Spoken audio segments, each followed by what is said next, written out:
আসসালামু আলাইকুম বন্ধুরা, সকলকে শুভেচ্ছা জানাচ্ছি।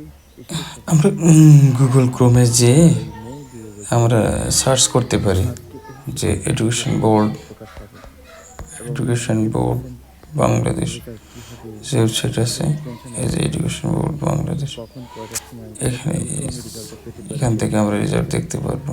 আমাদের এখানে সব বাংলাদেশের বোর্ডের সরকারি ইয়ে আছে একসাথে কোনো রেজাল্ট কম্বাইন্ড আর কি। টপার বাংলাদেশে যতগুলো বোর্ড আছে সব বোর্ডের রেজাল্ট আমরা দেখতে শুরু পারবো। হয়ে যায় আর দেখা যায় না, কাজ করে না, এখানে যেমন এই যে কয়টা ঢাকা, পরীক্ষা সেখান রাজশাহী, থেকে ভালো খুলনা, কাজ করা যায়, যশোর, সিলেট, রেজাল্ট ভালো করা এসএসসি, যায়। এসসি রেজাল্ট আছে এখানে। তারপরেও আজকে যেহেতু বাংলাদেশের একটি সাইট আছে যেটা গভর্নমেন্ট স্বীকৃত এবং গভর্নমেন্ট সবসময় বলে এখানে থাকে যেহেতু রেজাল্ট দিবে যে আজকে, এই যে সরকারিভাবে এখানে আমরা এডুকেশন বোর্ড এই result dot gov dot BD এই ওয়েবসাইটে সব এখানে ইনফরমেশন পাওয়া যায়। এসএসসি তো দেয়াই এই আছে। সকল বিজিবি থাকলে এখানে আমরা প্রত্যেকের ইয়ারের নিজস্ব জায়গায় নিজের 24 ওয়েবসাইট আছে, নিজস্ব সিলেক্ট একটা বোর্ডের জায়গায় আমি যেহেতু আমরা যশোর বোর্ডের সিলেক্ট করবো। বোর্ডের ওয়েবসাইটে ওটা ঢাকায় যশোর এই যে board dot gov dot BD Dhaka যে বোর্ড যে রোল নাম্বার লিখবো, এসএসসি বা এইচএসসি আর রেজাল্ট যখন এখানে বের হবে রেজিস্ট্রেশন নাম্বার লিখবো, আর এখানে যে তখন সংখ্যা দেওয়া থাকবে, তখন এই যে 8 আর 7 15, এখানে 15 লিখবো, এরকম যোগ এখানে যা থাকবে তার যোগফল লিখে সাবমিট দেবো, তাহলে আপনার রেজাল্ট বেরিয়ে যাবে। এটা একটা পদ্ধতি।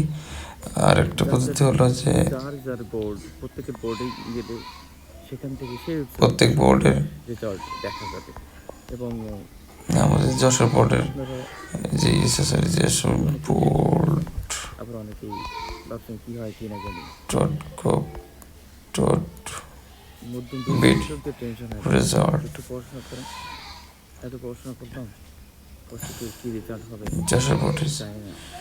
এখানে যশোর বোর্ডের ওয়েবসাইটে ঢুকে এখান থেকে কম্পিটিশন এডুকেশন বোর্ড রেজাল্টের একটা অপশন আছে, আর এসএসসি রেজাল্ট 2024 এই যে একটা কর্নার, এইখানে ক্লিক করলে তখন রোল এবং রেজিস্ট্রেশন নাম্বার লেখার জন্য একটা ঘর আসবে।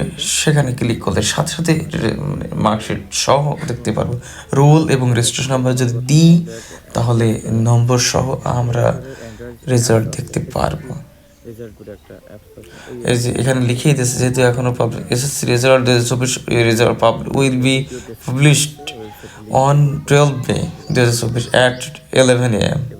কারেন্ট টাইম এই যে 7:13 এখন। যাই হোক, এটা এইভাবে দেখা গেল, এটা একভাবে।